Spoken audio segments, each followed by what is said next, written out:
Bem, hoje o nosso convidado especial é Tito Shoa, um amigo de velhas datas, né, Tito? Tito é um grande amigo, que eu tenho uma consideração muito grande, que vai nos falar hoje sobre o segmento Pousada de Charme, Pousada Boutique, e também sobre a criação do Milagres Convention. É daqui a pouco.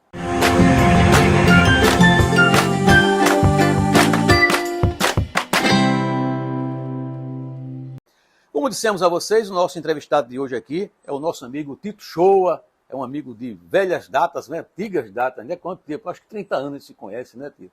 Tito me assinou o meu registro profissional de jornalista, eu digo que tudo que eu faço é culpa dele.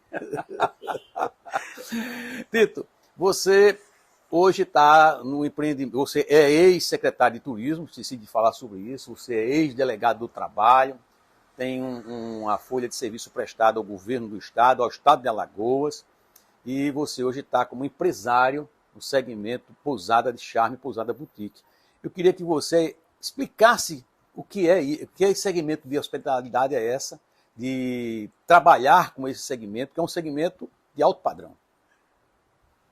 Olá, Mozart e todos os telespectadores.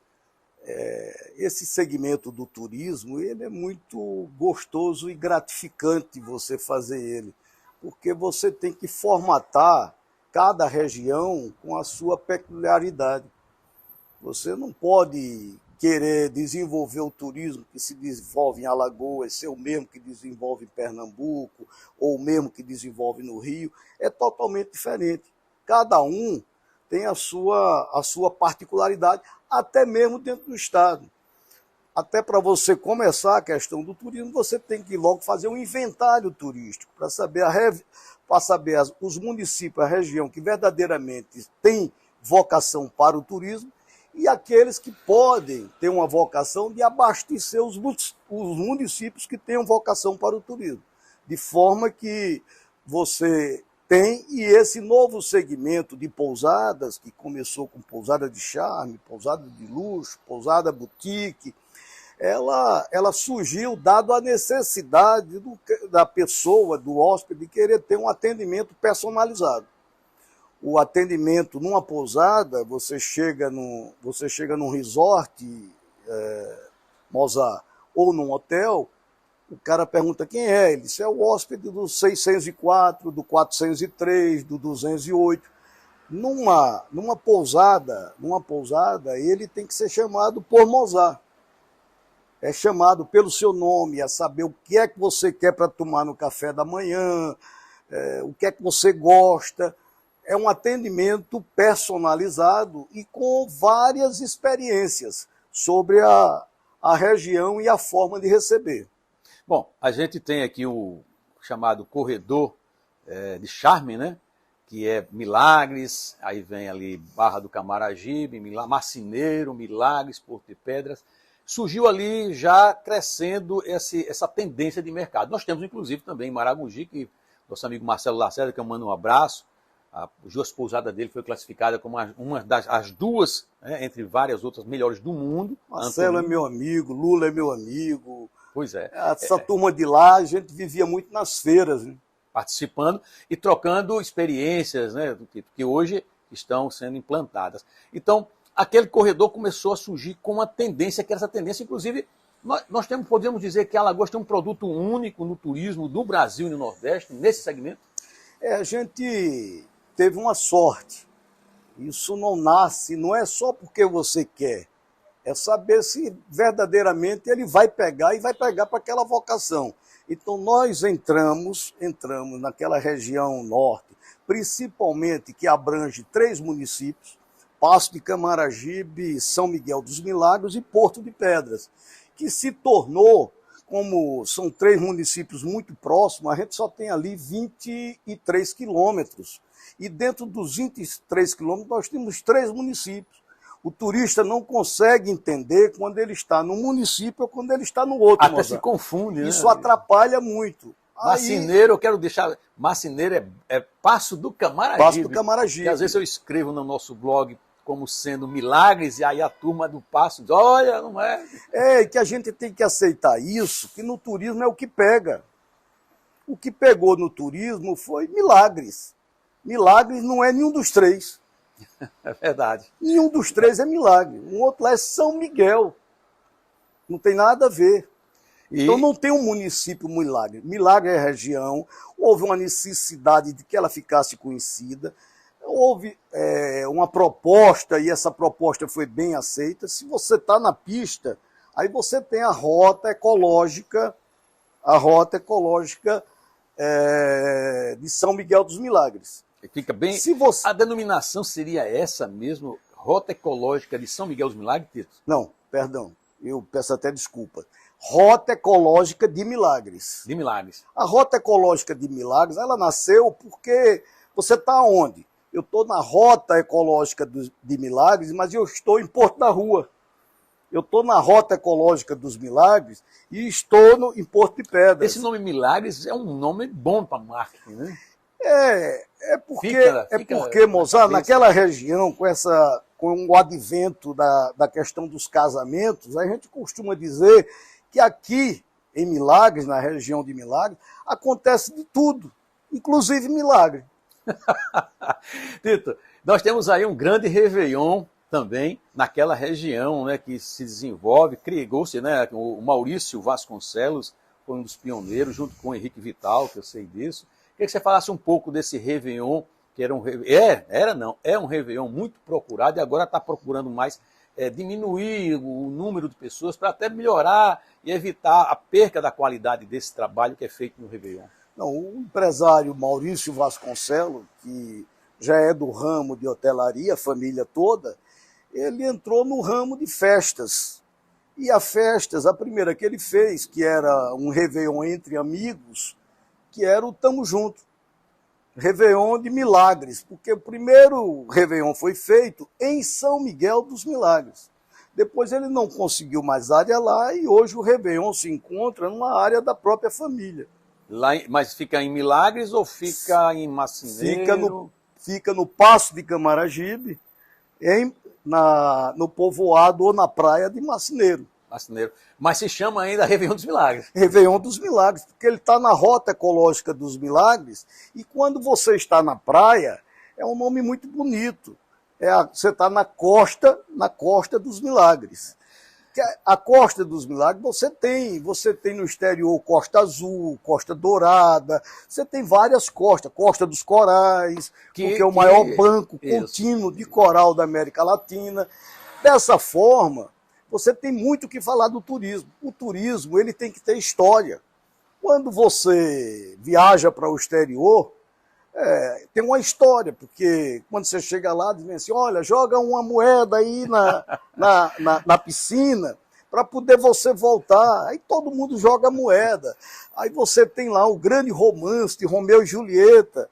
Aí passa a mão na Julieta e passa no rosto para poder viver o mesmo romance. E aqui nessa região, ficou ali a Costa dos Milagres, porque São Miguel, quando aqui vivia, em São Miguel dos Milagres, que é até onde foi achado a imagem. A imagem de São Miguel. Essa imagem encontra-se no Arcebispado, em Maceió. Interessante, esse detalhe eu não sabia, Tito.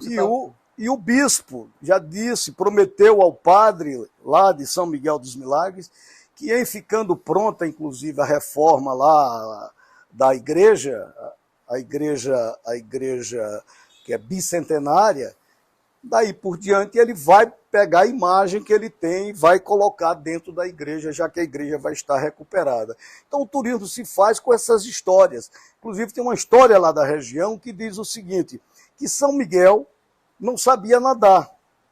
Então ele só fazia milagres ali do Rio Manguaba ao Rio Camaragibe. E ele não atravessava porque tinha medo e não sabia nadar. Quem queria o milagre de São Miguel tinha que vir ali para a Rota Ecológica dos Milagres ou para a Costa dos Milagres para que ali fosse feito o milagre. É interessante, conversando com o Tito, que eu ando muito por aquela região, não sabia desse detalhe histórico, como também a gente fez um resgate daquela igrejinha que tem em Porto de Pedras, né, que é uma capelinha onde tem um dragão, né?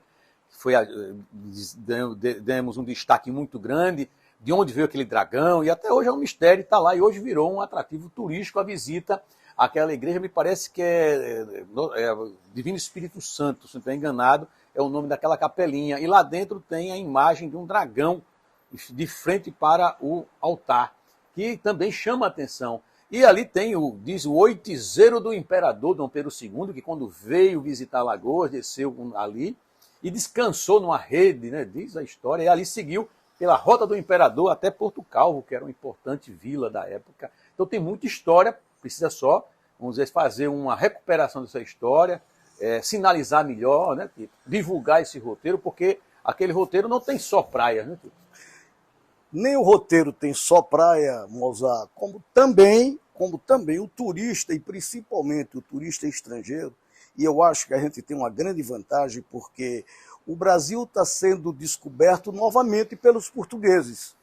Só que dessa vez ele está sendo descoberto turisticamente. Você chega em Portugal, o português ele quer vir para o Brasil, e em vindo para o Brasil ele quer conhecer e quer vir para o Nordeste brasileiro. E ele vai para o estado onde der mais apoio, onde der mais condições, onde tiver mais divulgação.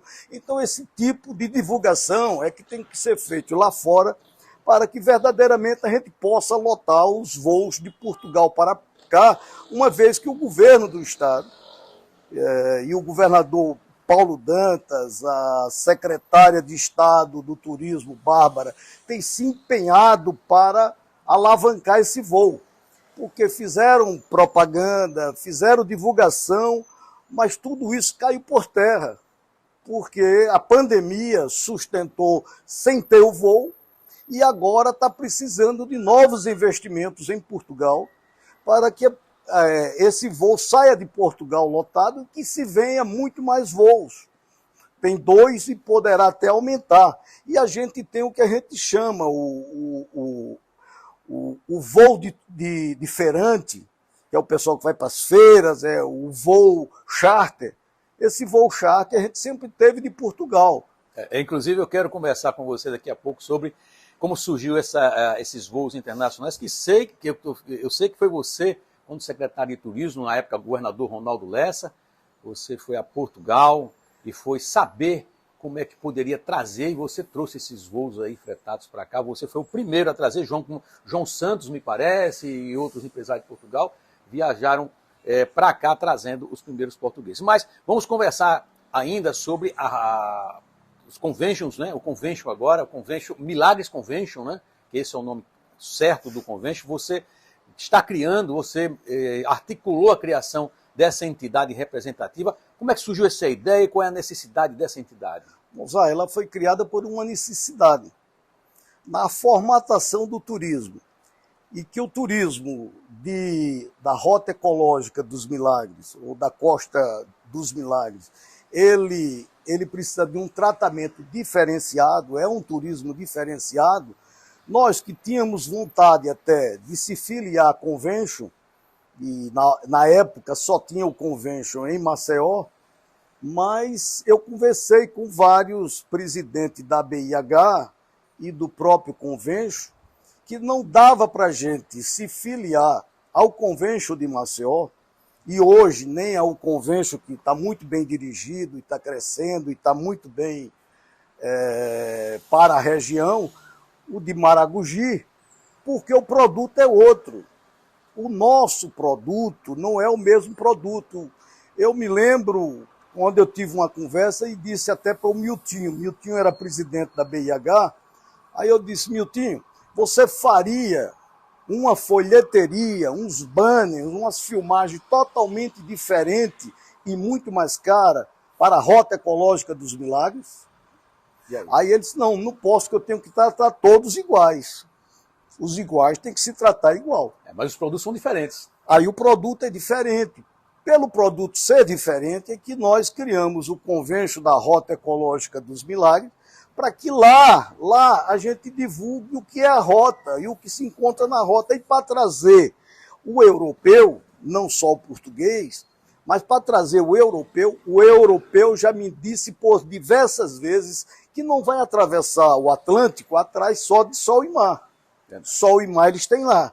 Eles andam em países, em estados e regiões que têm história. E nós temos história.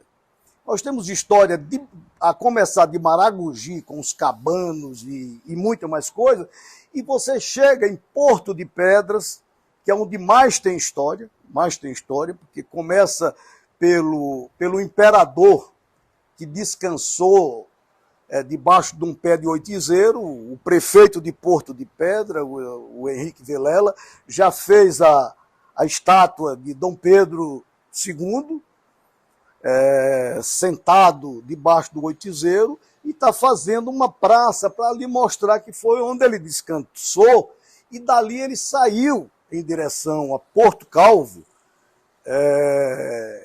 se fazendo uma picada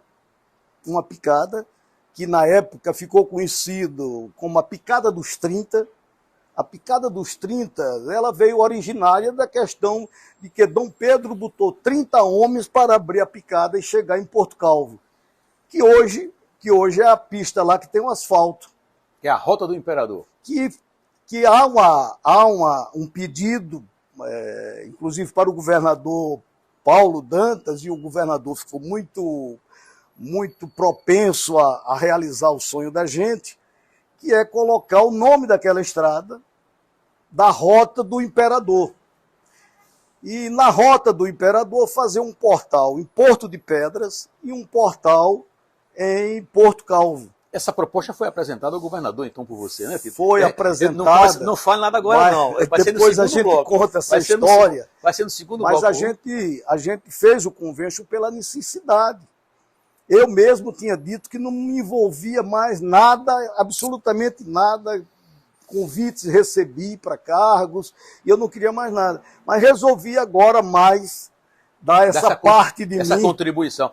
Na verdade, Tito, nós precisamos de você. Para a região. E depois eu saio, eu tenho dito pessoal lá, ó, eu vou mostrar para vocês que o convênio, ele tem um papel predominante para se criar o turismo sustentável naquela região. E a gente já vem trabalhando com isso, fora o convênio. Foi pedido ao ex-governador Renan Filho para fazer o saneamento, o esgotamento sanitário. Está acontecendo? Nos 3 municípios.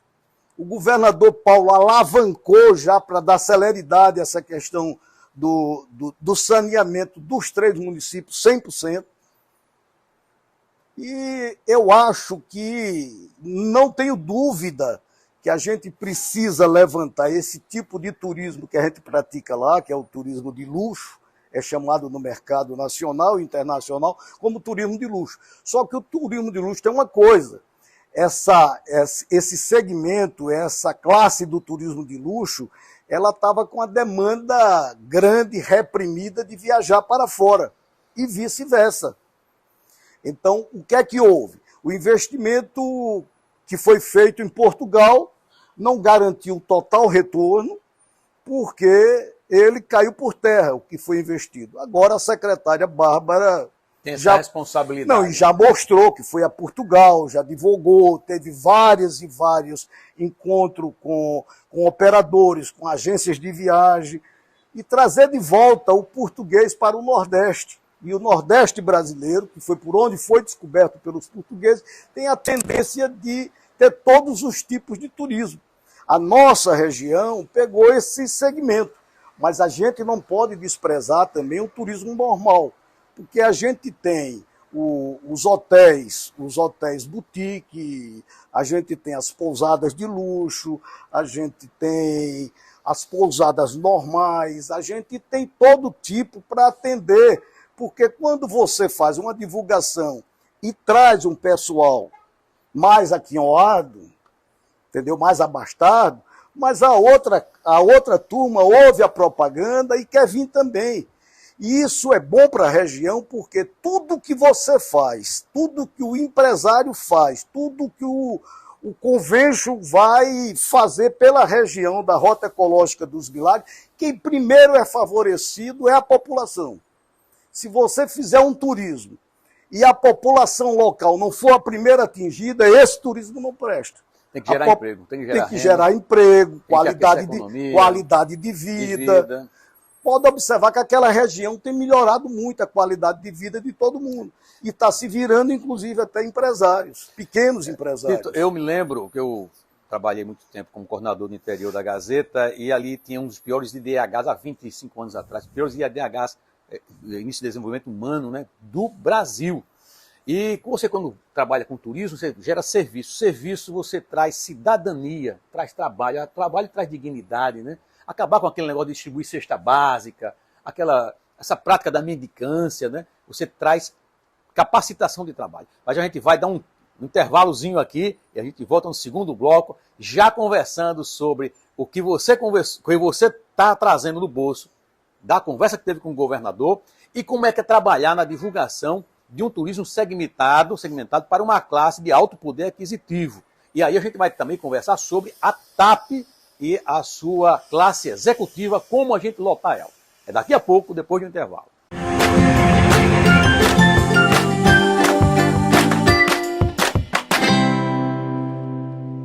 Bem, estamos no segundo intervalo, esse bate-papo maravilhoso com o Tito Shoa, meu velho amigo aqui, e eu ficaria o dia todo conversando. Se tivesse tempo aqui, era entrevista para 2 horas, né? Mas é a primeira de uma série.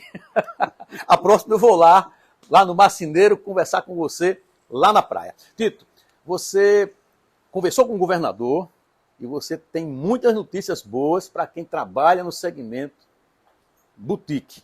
Quer que você conversou com o governador? O que foi que o governador disse para você? Mozart, não só no segmento boutique. O governador Paulo Dantas, ele colocou que ele entende aquela região como uma vocação natural para o turismo e que ele vai investir o governo de Alagoas na região, não só no segmento de turismo de luxo. Ele sabe que uma coisa traz a outra. Tipo, o turismo, ele está na roda do crescimento de qualquer município, qualquer estado e país. Ele movimenta todo tipo de negócio. Eu costumo até brincar e dizer, ele vende de um saco de pipoca de amendoim até um avião, porque tudo passa pelo segmento do turismo. Quer seja ônibus, pneu, combustível, é tudo que você gasta no turismo e ele movimenta a economia. E o turismo levou tempo para entender que nós somos importantes, não é para lazer, nós somos importantes para trazer dinheiro para os municípios, dinheiro para o governo do estado, ou então ele faz parte da cadeia produtiva do turismo, com tudo. E a gente na região, e o governador disse que vai ajudar, são bares, restaurantes, os passeios de buggy, os receptivos, os passeios de jangada. A região ela tem uma vocação natural, mas a gente precisa preservar a região para um turismo sustentável. Então, o governador liberou recursos para os 3 municípios, Passo de Camaragibe, Porto de Pedras e São Miguel dos Milagres, para a implantação do plano diretor, porque a gente precisa verdadeiramente correr atrás desse plano diretor, porque o plano diretor é quem vai garantir aquela região. Se só fosse utilizado, para mim, 40% para a construção, a edificação, e 60% de área verde. Esse é o que garante o turismo sustentável. É o modelo de turismo sustentável. E se a gente não tomar cuidado naquela região, então está se comprando áreas pequenas e comprimindo de casas, de apartamentos. Isso não pode acontecer porque aquele segmento do turismo é para um turismo de descanso, de conforto, é para um turismo de lazer, é para um turismo, lá mesmo, nas nossas 2 pousadas, a gente está acostumado a receber pessoas que vai fazer doutorado, que vai defender uma tese. Então ele está lá escrevendo, ele está com um computador. Tem que ter internet, tem que ter energia. Tem que ter uma boa internet, tem que ter uma boa energia, tem que ter uma boa coleta de lixo, tem que ter uma boa limpeza de praia, tem que ter um bom atendimento médico. tem que ter hospital próximo, tudo isso faz Segurança. parte do turismo. E a segurança ostensiva, porque a segurança ostensiva, ela não deixa o turista, ou até a gente mesmo que é da região preocupado. A gente se preocupa quando a gente não vê viaturas na rua. Quando a gente não vê a polícia na rua, aí é preocupante. Fica vulnerável, né? E o turista tem muito medo de locais inseguros. E Alagoas é destaque nesse ponto de segurança, Tito, porque hoje é considerado o destino mais seguro para o turista no Brasil. E esse item, inclusive, foi destacado numa entrevista que fizemos com o senhor Dário Brilha, que é gestor de operações dos voos fretados da operadora Solférias. Ele destacou a segurança que sentiu estar em Alagoas. Então é muito importante destacar isso. Foi um investimento que começou com Renan Filho quando governador. Vamos lembrar isso, que Alagoas estava numa situação antes de Renan Filho terrível, né? Terrível. A bandidagem tinha tomado conta do estado de Alagoas. Mas com o Renan Filho a coisa mudou e Paulo Dantas vem dando continuidade a esse trabalho. Então, segurança pública. Tito, mas o governador vai dar um apoio necessário ao Convention, né, dos Milagres, que você, inclusive, está representando aqui, e em termos de marketing, vamos dizer, que é um marketing segmentado, que a gente conversou, que não é o mesmo marketing do turismo de massa, do turismo de hotéis, de resort, é diferente. Como é que vai ser o trabalho desse marketing? E outra, como é que a gente pode trazer esse turista europeu, por exemplo, na classe executiva da TAP? Que trabalho está sendo feito? Porque a TAP tem que ser parceira num projeto desse. Olha, a TAP sempre teve aí aberto a parceria e teria dado grande resultado se não fosse a pandemia. Mas agora tem que se fazer um novo investimento em Portugal. A gente não pode ficar só esperando que o turista venha lotar as aeronaves ou mesmo a classe executiva. Essa classe executiva ela tem que ser lotada não só com o turista do turismo de luxo, mas ela tem que ser lotada. Essa região norte está investindo muito em umas construções bonitas, de charme, com o nome de grandes arquitetos lá colocado, e a gente precisa investir em feiras no mercado de construção, de vendas de apartamentos e de casas fora do Brasil. Eu estarei e defendo que o governo do estado compre um stand e monte lá na feira que vai ter em Portugal. Agora em Para maio. o mês de maio vai ter uma feira de imóveis, de construção. Eu acho que, como até o governador colocou a secretária Bárbara para coordenar, ser a secretária coordenadora das ações, não só da Costa dos Milagres, não só, mas ali da Costa dos Corais, de todo esse canto, para ela cuidar do litoral norte e sul do estado de Alagoas no todo. Mas ela para lá será a coordenadora para as ações de outras secretarias que não tem como, desemboca no turismo. Eu conversei com o governador Paulo Dantas e eu disse, governador, nós precisamos de um turismo mais seguro. A gente precisa de uma polícia mais ostensiva na rua. Você quer policiamento ostensivo, viaturas circulando, patrulhando? Ele já disse que sim. Triciclos na praia, motocicletas? Ele já disse que sim. Inclusive ligou para o secretário Flávio Saraiva e disse, Flávio, eu queria que você olhasse com bons olhos a questão da segurança pública na Rota Ecológica dos Milagres, porque o Tito está pedindo uma polícia mais ostensiva. O que é que eu imagino? Que a Oplint, a Oplint, ela, primeiro, ela tem a viatura ou viaturas, pode ser uma em cada lado ou duas de cada lado, eles saindo da Barra de Camaragibe até Porto de Pedras. E o outro de Porto de Pedras para Barra de Camaragibe. Na rodovia, ele sentiu o norte. Na faixa de areia. Na rodovia. E aí eu fiz um pedido, que isso posteriormente vou sentar com a secretária Bárbara, que vai coordenar as outras secretarias, até porque o turismo ele abrange quase todas.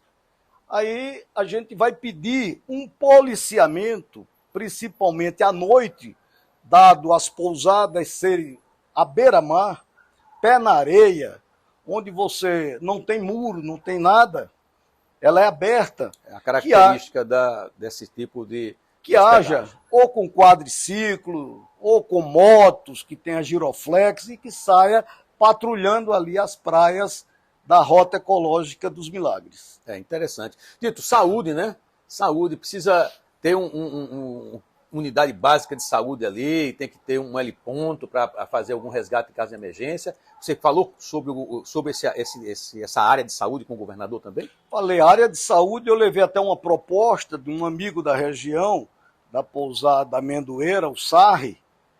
O Sarri fez uma proposta, e a proposta foi aceita pelo governador, para nós montarmos uma UPA para atender a Rota Ecológica dos Milagres. O que eu estou aqui defendendo são os 3 municípios. E, para mim, basta dizer que as 2 pousadas que nós temos na região, ela fica no município do Paço. E os pedidos que eu fiz para o governador é que tudo seja implantado para atender aos 3 municípios. Verdadeiramente ele tem que ser implantado em São Miguel dos Milagres, porque fica no meio dos 2 municípios. Né? E a outra coisa é que vários pousadeiros tinham me procurado para dizer que, principalmente ali na Barra de Camaragibe, no Marcineiro, na Estância, ninguém poderia utilizar o plint, porque na hora que acionava ela dizia que não podia ir porque ela era de São Miguel dos Milagres. É de Alagoas, né? Depois a de Porto de Pedra dizia que era de Porto de Pedra. A Oplint é uma polícia do Estado. Do Estado. Então ela não é uma polícia municipal que não possa sair. O governador fez o contato com o Flávio Saraiva. Desse tipo, os policiais se negando a fazer um atendimento? Nós já solicitamos e ele disse que não ia, não vai, que fizesse o telefonema para um batalhão, não sei como é que chama, que tem no Paço de Camaragibe, na grupo, cidade. É um GPM, né, ou companhia, às vezes são as unidades que... eu ainda cheguei até o GPM ou companhia. Pronto, e eu ainda cheguei até a falar, mas o Paço de Camaragibe está ali a 17, 18 quilômetros, e nós temos um Oplint aqui que está a 3, 4 quilômetros. Como é que você deixa de ir para ali? Atender um pedido de socorro? O governador já falou com o secretário Flávio. O secretário Flávio, eu até brinquei na hora dizendo que o secretário Flávio conhece mais a região do que a gente que é da região.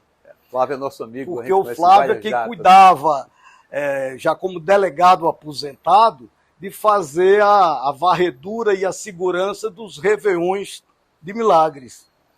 E, Tito, tem outro item que a gente conversou antes da entrevista, que é a questão daquela rodovia que não tem acostamento. O carro fura um pneu, ou uma necessidade de estacionar o carro, não há. Qual é a proposta para se resolver aquele problema de espaço na rodovia, que ela é muito estreita, a L101 Norte, naquele trecho ali? Mosaí, isso depende de um alargamento. O alargamento é dispendioso, que o Estado vai ter que desapropriar, porque principalmente as propriedades que ficam à margem da rodovia, elas às vezes são longas. E aí o cara acha que não é nada, 4 metros, 5 metros, 3 metros, mas quando você bota não sei quantos quilômetros, dá uma área de terra e geralmente não querem ceder para o governo do Estado. Mas eu acho que a gente tem um grande secretário, o Mozar Amaral, que ele deve conversar naquela região e a gente fazer um alargamento daquela rodovia, que é a L101 Norte.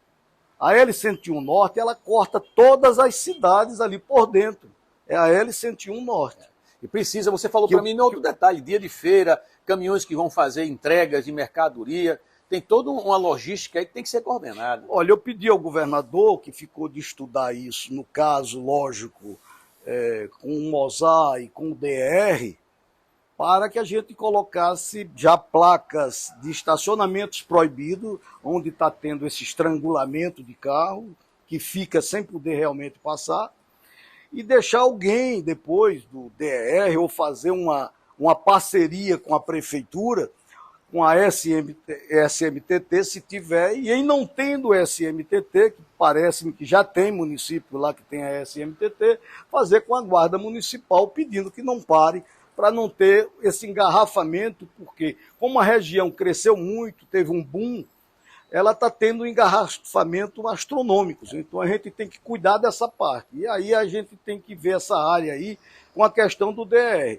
A questão sempre passa em Porto de Pedras, porque Porto de Pedras, em falando nessa questão de Dom Pedro II, lá em Porto de Pedras, o governador aceitou bem a ideia da gente criar a rota. E nessa rota, ele ligou e conversou com o Mozart, que tratasse com carinho essa proposta do trade turístico da Rota Ecológica dos Milagres, para que lá fosse implantado 2 portais, um em Porto de Pedras e outro em Porto Calvo, dizendo que você está na Rota do Imperador, e a sugestão que um arquiteto já tinha dado, e o governador gostou muito, de umas placas de cimento com uma coroa.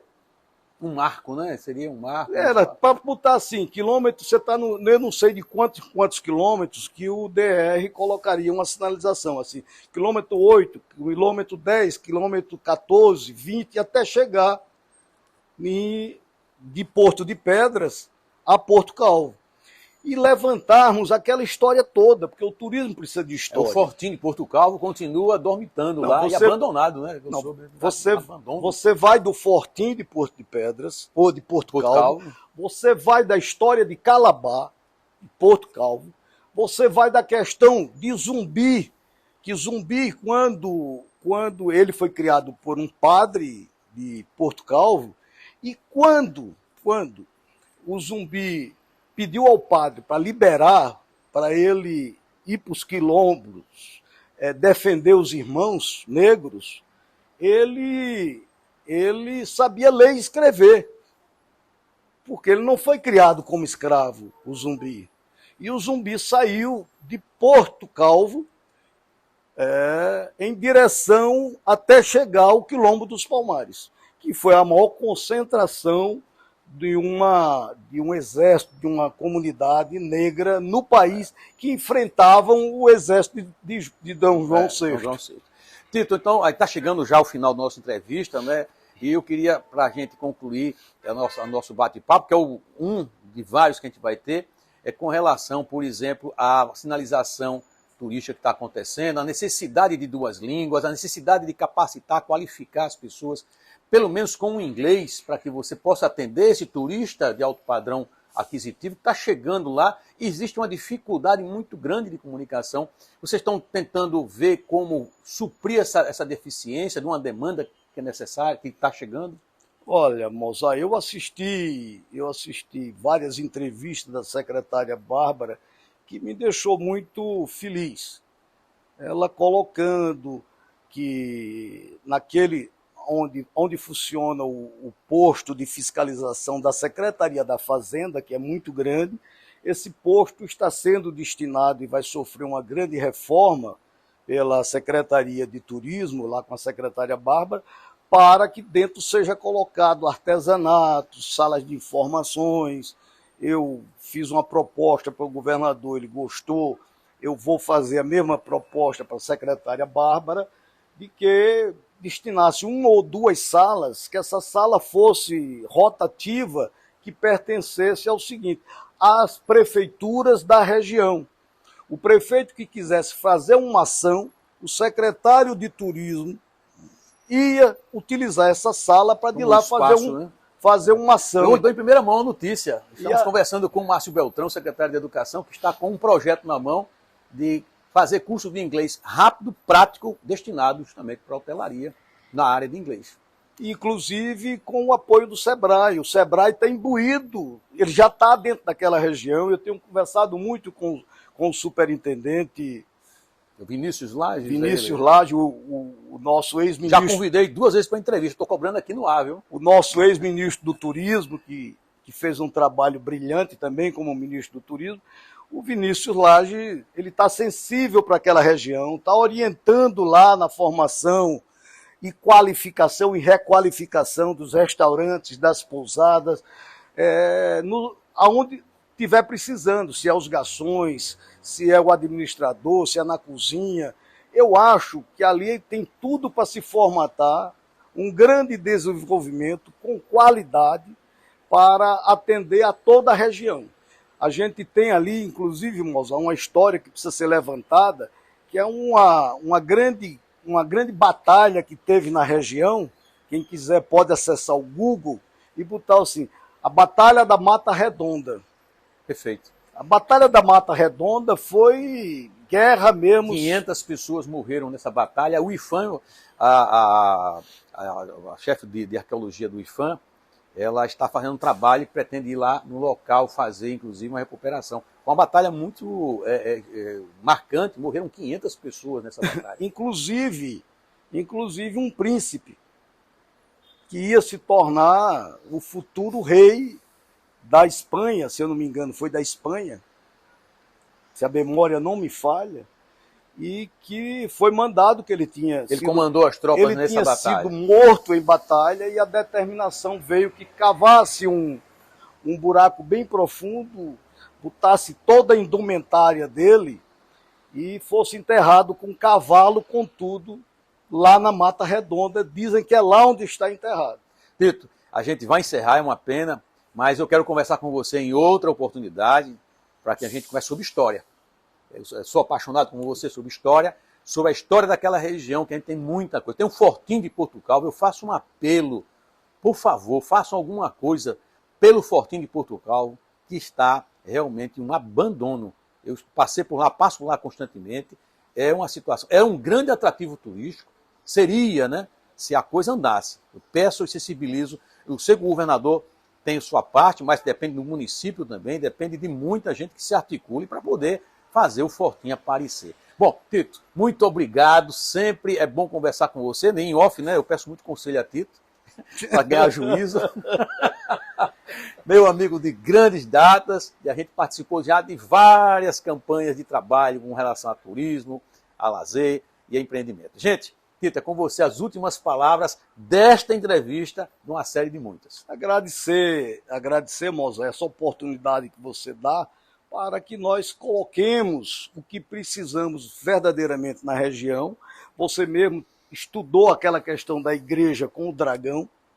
Eu pesquisei demais, estudei demais e a melhor resposta que eu achei foi do empresário Márcio Coelho, dono da rede Ritz de hotéis, e o Márcio... Eu falando da questão do dragão, porque o dragão numa igreja até tem, que é o dragão de São Jorge, mas é outro dragão. Outro dragão. Aquele... O dragão lá é um dragão todo preto, botando fogo, entendeu? Era um negócio só mais... tem ele, né? Que diziam que naquelas guerras que travaram por lá, a igreja já se viu numa época como paiol de pólvora. E aí o dragão representava a segurança, o ganhar, a força. Mas o Márcio foi quem mais chegou próximo, e quando me perguntam eu digo isso. Ele disse, olha, Tito, ele está aqui atrás, o altar está aqui na frente, aqui significa o bem contra o mal. O altar representa o bem, que é a igreja, que é Deus, que é Jesus Cristo, e o dragão representa o mal. Debate. Essa é uma briga vai ficar tremenda. Para uma próxima entrevista, que a gente vai pesquisar sobre isso aí, quem sabe a gente traz uma terceira pessoa a participar desse bate-papo, para explicar melhor o significado desse dragão. Gente, ficamos por aqui, voltamos na próxima semana.